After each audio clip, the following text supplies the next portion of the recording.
3 million downloads in a week, or 2 weeks rather, for Summoner's War, Lost Centura, and then 3 million for Last Cloudia. Well, 3 million. Oh, it's asking me to show you guys 3 million downloads on the main screen.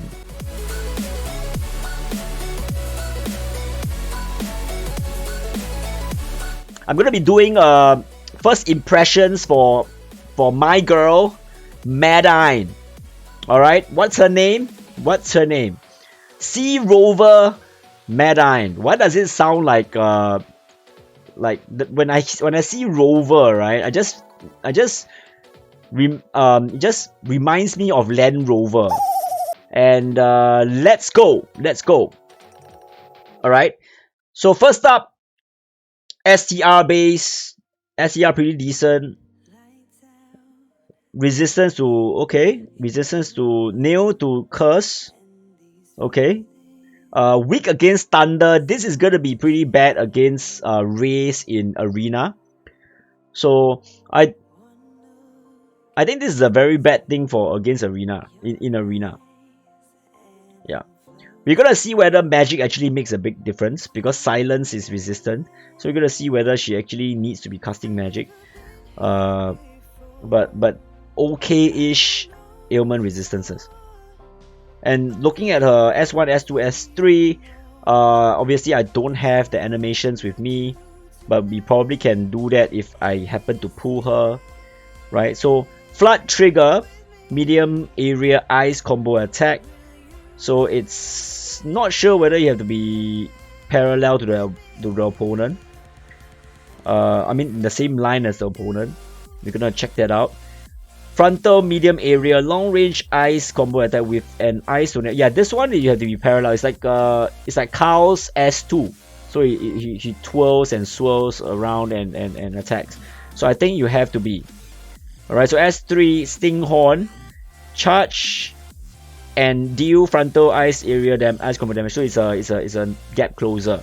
So I think pretty standard here. Black Leopard, okay, interesting name. Powerful ice combo attack against all enemies, lower ice enemy ice resistance. I don't know whether it's a chance or is it permanent.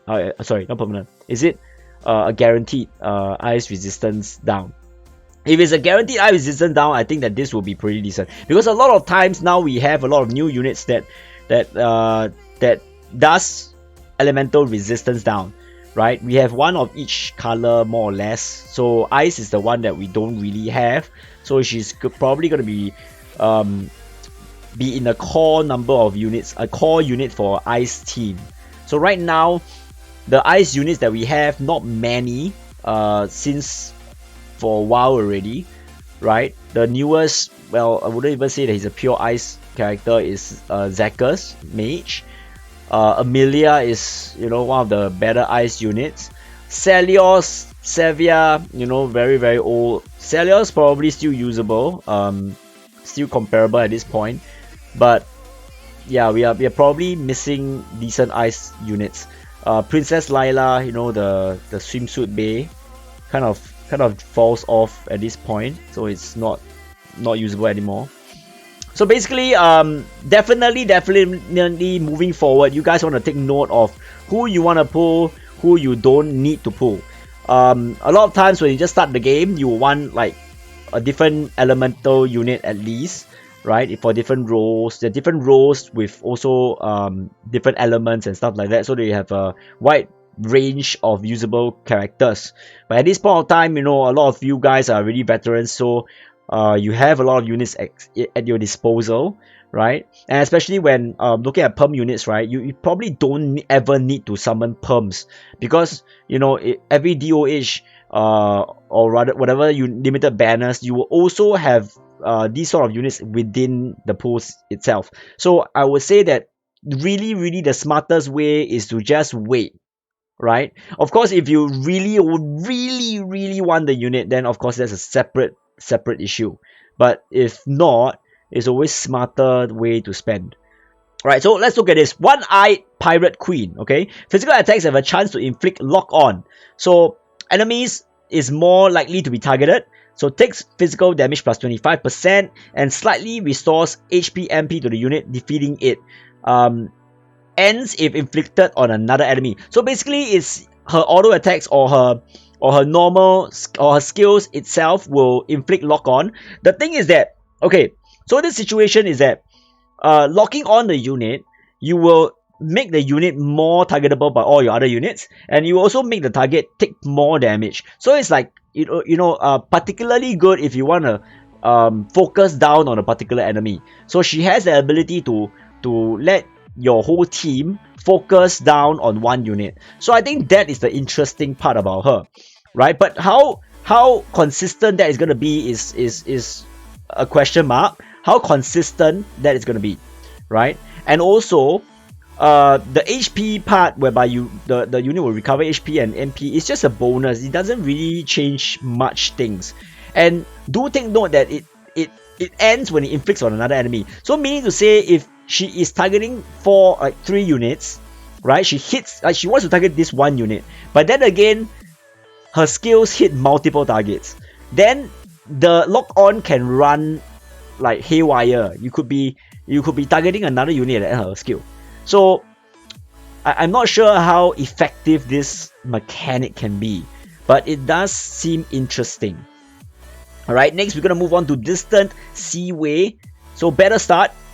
All allies recover 10 SCT and receive a buff of 35% STR, crit rate plus 20%, and physical damage cap plus 2000. So I can see that she is gonna be a very, very good clearer of contents. So basically, if you have a very strong team, you can take down a whole wave in 40 seconds or less, then this will be a very, very good initial burst damage. I can see this, decently fine in arena, having 10 SCT.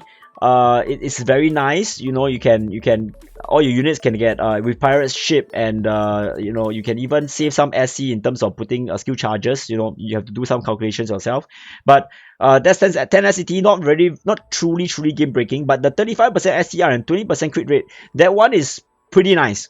Okay, I'm not sure whether it will stack with Brave skills and auto crit. Alright, this is something that we have to test on. It should stack. If it doesn't stack, then it's pretty trash. I feel that it's okay. Maybe I take that back. If it doesn't stack, then it's probably a replacement for Brave skills. So you can take away fast Brave and fast crit, right? It's exactly like a fast Brave or fast crit if it doesn't stack. So that's only 2 SC, which I don't really see this very, very, and I don't see it being very good. But we will have to see about that and do some testings. Just control her and focus down on one unit, and then all your other units within the lag is gonna be focusing on one unit, the unit that you choose. You know what I'm saying? So it could in some sense relieve your issues of having to control multiple units to do multiple things. You can just control one unit and then just hope that the lock on procs and stuff like that. I'm gonna move on from this. Next, we're gonna talk about her skills. Her free skills, she has Fighting Spirit 2 and 4. That's pretty nice. More additional STRs and HPs. Crit 3. Okay, that's a big save. Aim Vital Advance, big save. Live Brave. Alright, this one. She has this mechanic that when the lower the HP she is, she's gonna, something's gonna happen to her. I remember something like that. So auto speed, continuous speed effects, nice. So she's gonna run very fast. Auto haste, she's gonna get more SCTs. Ardor, so she has ice damage, right? Ice drive, ice attack raise 2, ice attack raise, normal ice attack raise. Weak point boost, decent, not really game breaking. Pirates, she has Pirate's Feast. Nice. So she's definitely a good PvE character, right? If you run her in a what do you call, like tower, if you run her in easy stages, you're just gonna plow through for farming and whatnot. She is definitely usable in that sense. And yeah, we're gonna move on from that. We're gonna move on. Let's see. Sky High 2, triple impact, shockwave, gunbreaker. Okay, let's talk about this. Machine equipped, physical attack damage boost between 5 and 15% random. So physical attack damage plus 1005. So there's 1 and 2. So the only difference between 1 and 2 is the damage difference. So it's times 2. Okay, so 3000. So basically everything times 2. So let's look at this, right? It is random. So physical attack damage boost between 5 to 15%. It doesn't state it's a chance. So I'm guessing that it's a guaranteed amount. So this character here is gonna have a very wide range of damage. So you're gonna see like small number to a big number. Like it's the range is gonna be pretty big in some sense. Well, not really. Okay, not really that big. Sorry, I take that word back. Because it's 5% plus 10%, so it's 15% to 45%. Okay, so she's gonna get additional damage of either plus 15% minimum to a plus 45% maximum. So you're gonna see a range of damage. Okay, so that is gonna be on her physical attack damage boost, right? And you're gonna have a damage cap of 1005. So 1005 plus it is 4005. So I'm guessing that this happens all the time. Okay, I'm guessing that this happens all the time. It doesn't feel like it's by chance, because there's no chance word here. So you definitely need to wear a gun on her, or rather machine. And I think that she also needs a claw. So we're gonna see that in a bit, right? So this allows her to, in some sense, do much more damage and damage cap. Basically, it just locks you to machine. Okay, what I can say here is a 15 damage increase to a 45 damage increase. Usually a unit will have a 30% increase, usually. So in some skills we have like plus 20% or plus 30% damage, but for her it's 15 to 45. So you know, like it's like the same. You know, you're gonna get the same rates, like randomness. So sometimes you get 15, sometimes you get 45. Then average it out is around 30%. All right, and then it's you get 4005 damage cap. So she is, yeah. So we're gonna move on. Quick reload, chance to recover. Well, this is pretty interesting, right? It's like you use a skill, you have a chance of getting the skill stock back again. Okay, this is quite interesting, right? Also, she also has auto haste, so she's gonna be probably like a quick draw character, right? Like keep spamming skills, getting skills back, and whatnot. Probably a pretty fun character to be using. I can see that, right? In Indomitable Spirit, when little damage is taken, recover 50% HP once per wave. When surviving little damage, gain a skill damage plus 30% buff. So this is probably going to be a 40-second buff. So it's like a awaken, just that instead of getting stats up, you get a buff of 30% skill damage. Okay, so it's gonna recover 50% HP. Of course, it's not a huge amount like 9999 like awakening. Okay, so yeah, additional survivability for her. So this is what I'm talking about. Like when she gets to low HP, right, or she dies, you know, like she doesn't die technically, she will get a 30% more damage, and she's at 50% HP. She also has Life Brave on her, so she's gonna like do more damage when the HP is lower. So in some sense, I don't know how safe is it to build her that way, like to build her to be kept at low HP so that she can constantly do or dish out high damage. But I don't think it's a consistent way of doing that. Alright, next, Tattered Sea Chart. Battle start, recover 50% HP if HP was not at full previous wave end. Boost units physical damage. Yeah, this is the one. This is what I'm talking about. More effective when less HP is left. So maximum 30%. So wait. I gotta reread that to make sure I get it correct.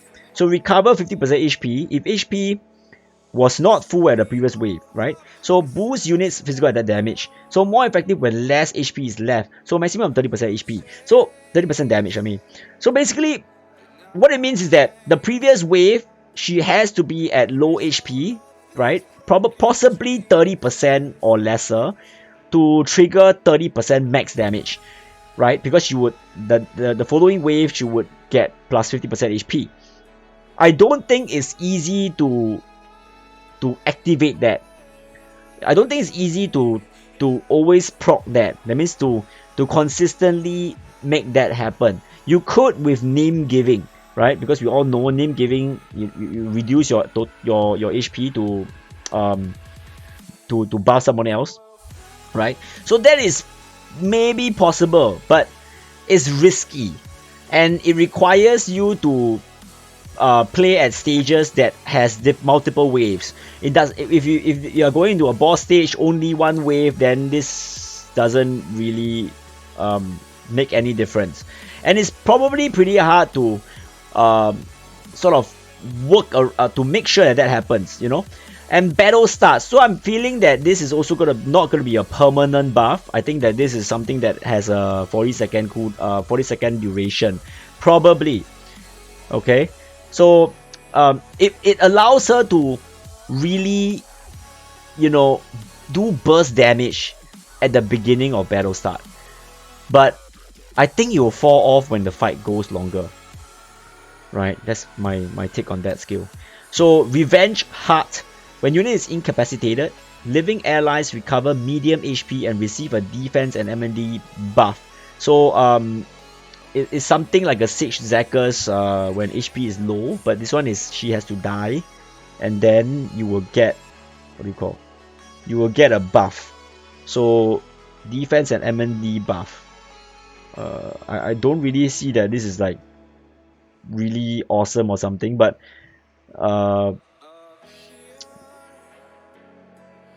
yeah, I don't really see this as very awesome, but it's a good to have. Okay, Water Bullet. So machine equipped, physical attacks and special have a chance to do extra ice damage and inflict a movement speed down buff. Okay, so interesting. So this one is definitely a nice attack increase. I think I'm missing something here. I'm pretty sure I saw something about claws. I'm gonna go round to the arc. Okay, let's do a review for the arc. Type Beast Megalodon. Is that how they pronounce? Megalodion. Okay, never mind. Cool ass short arc. Alright. So when a claw is equipped, yeah, this is the part I saw the claw. When a claw is equipped, crit rate plus 5%, physical ice damage plus 15%, physical ice attack critical damage plus 15%. During 5 hits or lower combos, physical damage plus 30%. So in some sense, right, it is, if you're gonna put it on her, which is Maddine, you will need to wear a claw. So it's a machine and a claw, right? And it does give you some boost for damage, 15% on total damage, plus 15% additional on critical damage. So that's okay, right?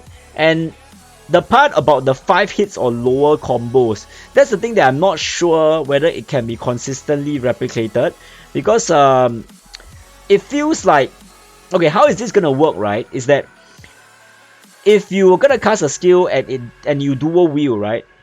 Let's say you do 20 hits, okay? I'm guessing the first 4 hits, so the first 5 hits, you will get a 30% damage boost, while the 6th hit to the 20th hit is not gonna get a 30%. That is what I'm guessing. It works like that. It's okay. You know, I always overthink things, right? I always overthink. I don't know whether this is accurate, but that's just what I think how it works. But a lot of times, IDIS just simplifies it like totally, and I might have been, you know, reading it too much into it. But it feels like, you know, if it's a 5 hit and below, because if you're talking about skills, right, I don't think she has any skills that is like 2 hits, because it has to be 2 hits for you to dual wield, and then you do less than 5 hits.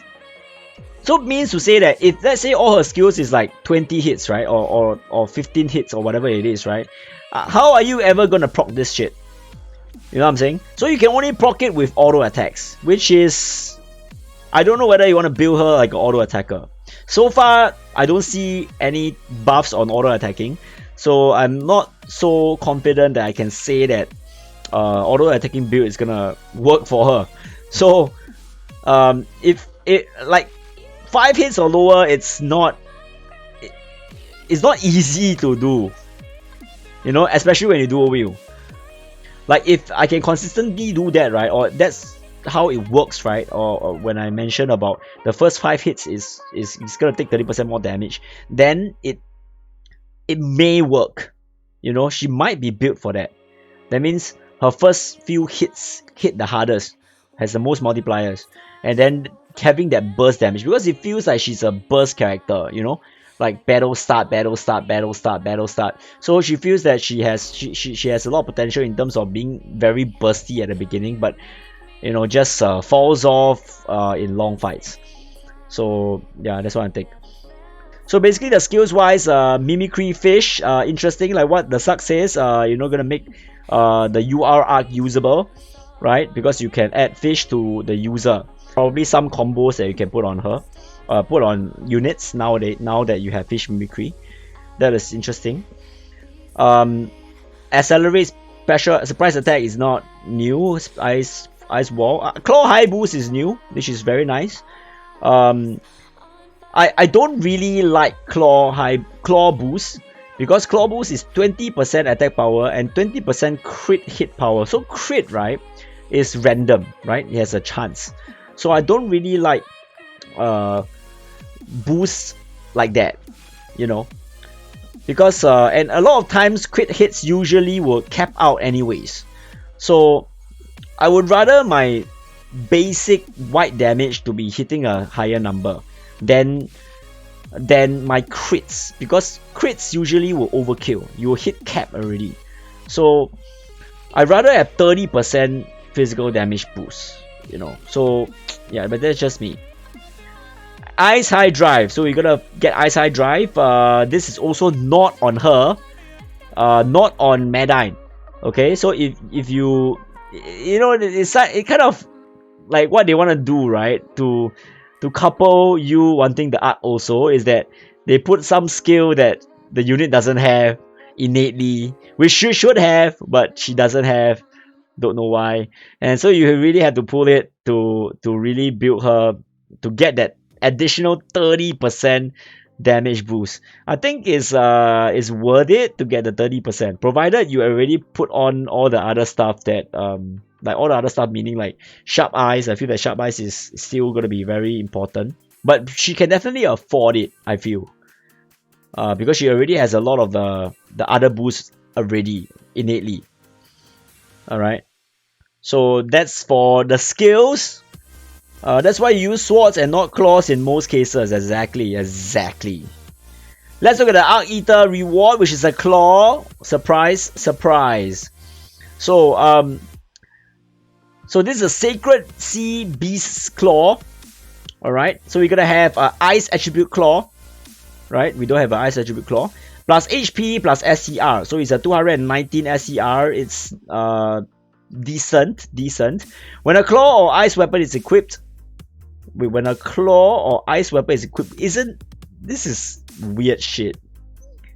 Or ice weapon is equipped. Physical attack damage plus 6%, plus 12% for an ice claw weapon. So,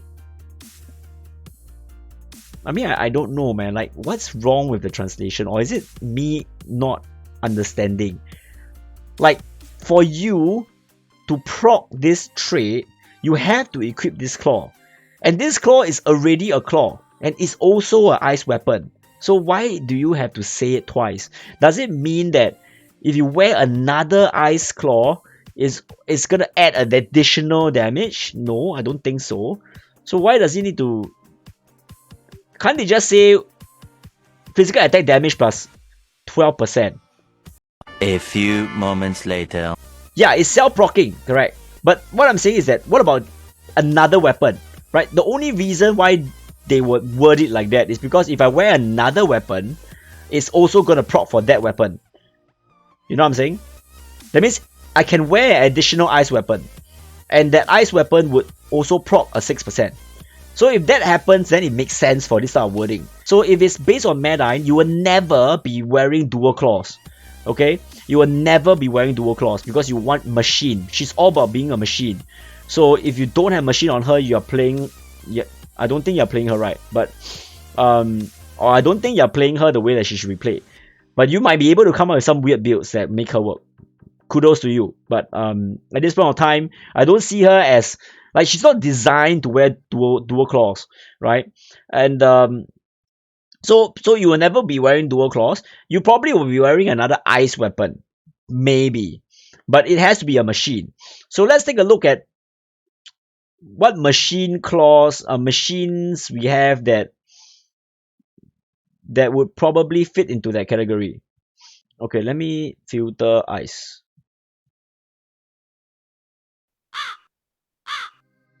Okay, so first up, let's look at her paid weapons.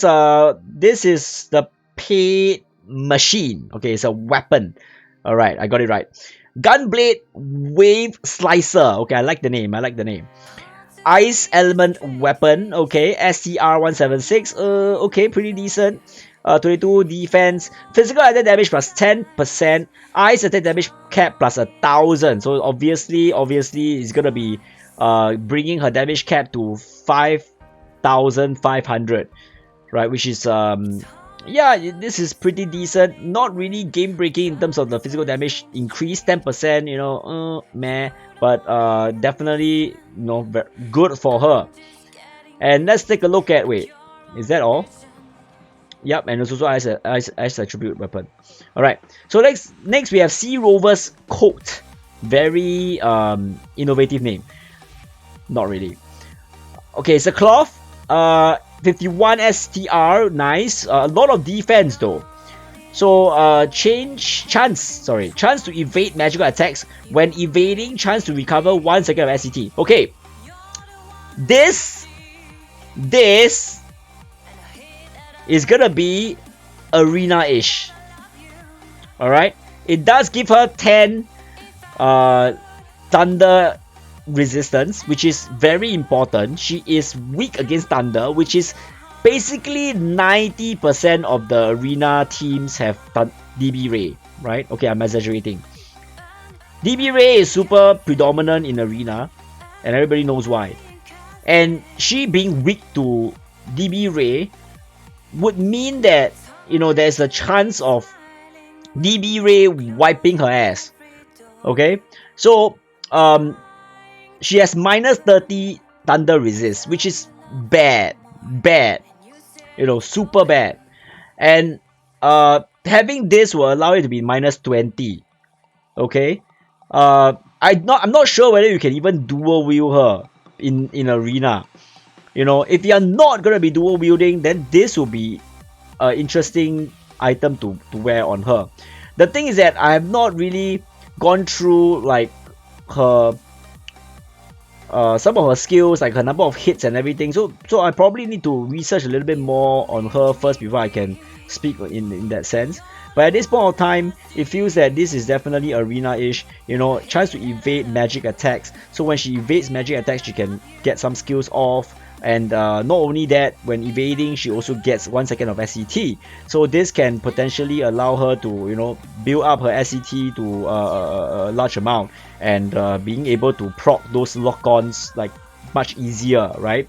So I think that it's pretty interesting. You can, but of course, if you are running her with this, right, she's not a damage dealer anymore, or in some sense, not really a damage dealer, because usually dual wield, that's the way damage gets done. But if you're gonna be running this with her, is more like using her specifically for lock-ons and using her specifically for the SCT boost, the crit boost and stuff like that. First 40 seconds, burst people down, and hopefully you win after that. So it could be a potential idea there.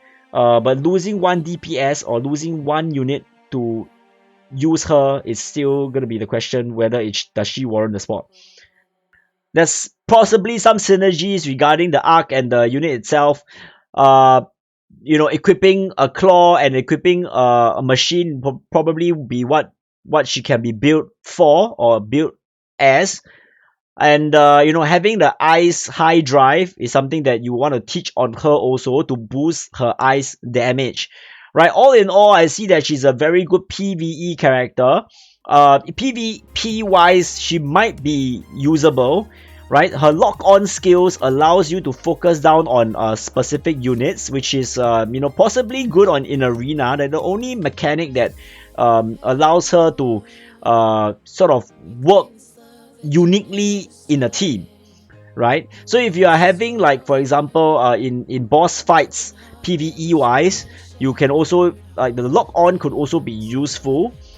Having all your units to focus down on one enemy first give you a leeway in terms of you don't have to, like, focus on too many units. You can just use Maddine and get a lock on, so all your units will be targeting that unit instead. So that is probably the interesting thing. And of course, she gets a lot of battle start skills, right? Increasing her damage, increasing her team's damage, increasing her team's SET and whatnot. So all these things are, things that you can consider putting into, the list of considerations that you have, whether you want to be pulling for her. I personally would not recommend pulling for her. I gotta word this properly. I would not consider pulling for her, not because she's not a good unit in that sense. Like, she is decently unique, right? The only reason is because that I feel that pulling in a general pool, right? Because she's in the general pool. So in general pools, I would feel that it's not worth. I would rather save for limited units, limited events and stuff like that. Because even in those pools, you will be having a chance to get units in this general permanent pool, right? So I would suggest, unless you're really, really new to the game, this is the first time you're looking at this game and you saw Maddine and that's why you came into this game, well, go ahead and pull her. She is gonna be very, very useful for PvE farming. So if you are coupling her with I mean, she can basically carry most of the content early on. So that is what it is. Alright guys, so this is my review, my first impression for Maddine. I hope you guys learned something or enjoyed the time going through it with me. Alright, so this is Zez here and I'm signing out.